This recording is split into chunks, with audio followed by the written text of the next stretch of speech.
Hi, my name is Bear, and let's start with Hell Let Loose. Good news is that you can try the shooter this weekend absolutely free. This is a hardcore World War II first-person shooter with epic battles consisting of 100 players, with infantry, tanks, artillery, a dynamically shifting frontline, and a unique resource-based RTS-inspired metagame. People on Steam are talking that 80% of the time you will spend either dead, walking, or heavily suppressed. You can spawn half the time without getting insta-killed by artillery or accurate fire, but the fact is that you don't mind. Those few moments when you kill somebody who has just spawned are precious, and you would not give them up for anything. And very positive reviews of this game ain't gonna let me lie to you. Only disadvantage here is the price. It's still quite high. Well, not as high as Snoop Dogg or Seth Rogen though, but now you can try the game without any regrets and buy it only if you actually want more of it.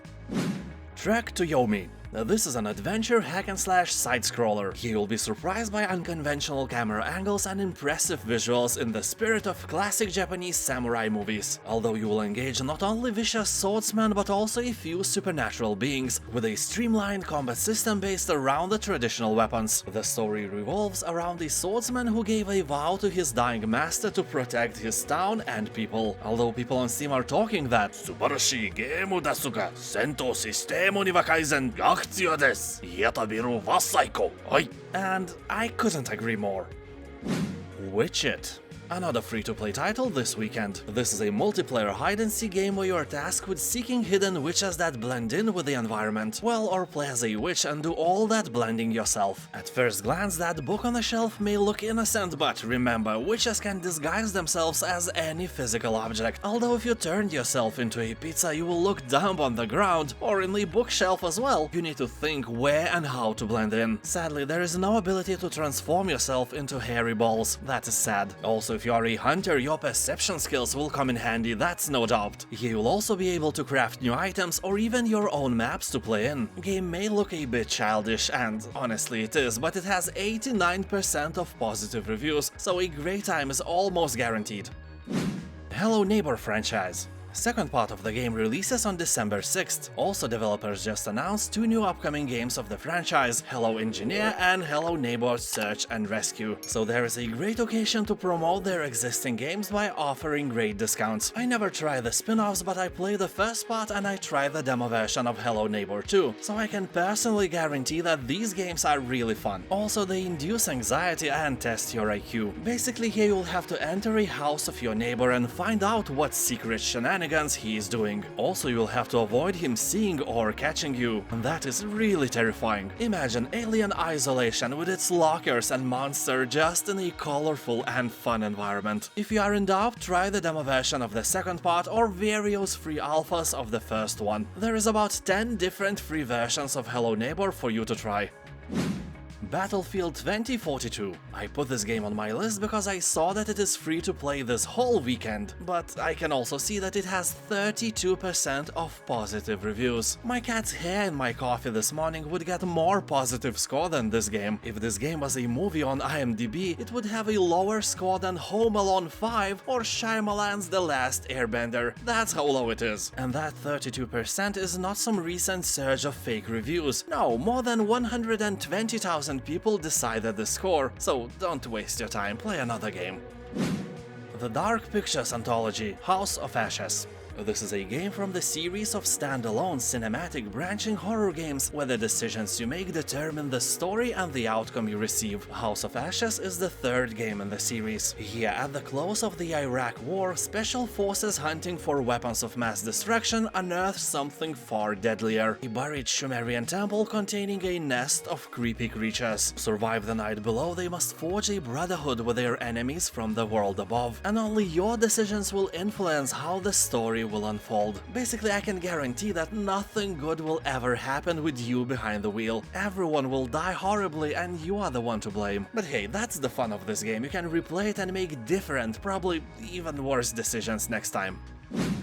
Sable. Here you'll embark on a unique and unforgettable journey and guide Sable through her gliding, which is a rite of passage that will take you across vast deserts and mesmerizing landscapes capped with the remains of spaceships and ancient wonders. You will explore the dunes on your hoverbike, scale monumental ruins, and encounter other nomads as you unearth mysteries long forgotten and discover what you are hiding behind your mask. The game is single player only, and you can already see that it is a work of art. With its unique style and original soundtrack, you envelop yourself in Sable's world and explore everything at your own pace. There is a lot in this world just waiting to be discovered and explored. People on Steam are talking that the game reminds them of Breath of the Wild. The world is open and the amount of quests here won't let you get bored.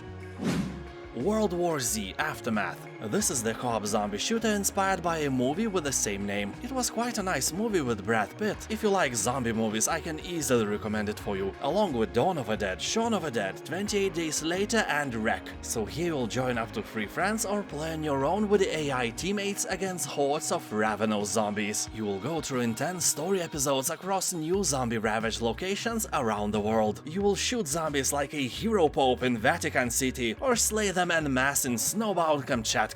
Most people on Steam like the game. It has 84% of positive reviews, but they are also talking that this Left 4 Dead clone is kinda short on content and worth getting only on sale. Well, which is now. Turnip Boy commits tax evasion. He will take control of an adorable turnip who happens to be an absolute menace to society. After failing to pay taxes and getting evicted from your home, you must go on an epic quest to pay back your massive debt to Mayor Onion, garden tools to solve plantastic puzzles, meet eccentric vegetables and fruits, and take on a treacherous fights against animals both big and small, including the capitalist swine. Along the journey, uncover what's spoiling this garden community and rise to tear down the corrupt vegetable government. In other words, you are a lazy, shady turnip who wants to evade paying taxes and along the way commits various petty crimes. But, you know, as they say, in the old times it was not a crime! Assassin's Creed Origins. Ancient Egypt, a land of majesty and intrigue, is disappearing in a ruthless fight for power. Here you will unveil dark secrets and forgotten myths as you go back to one founding moment, the origins of the Assassin's Brotherhood. People are talking that this is one of the best Assassin's Creed games they have ever played. It has a great combat system, almost no bugs, and only bad comments are from grumpy old dudes who can't cope with the fact that this is now a role-playing game. Although I must admit that if you're not a fan of an ancient Egypt, this setting can seem a bit boring. You know, some settings are really overused and not interesting anymore, like, you know, Egyptian, ancient Greek or Latvian mythology, especially the Latvian one with all that Lachplisis and Adata Galva everywhere you go. Zirga Galva. Mafia Definitive Edition.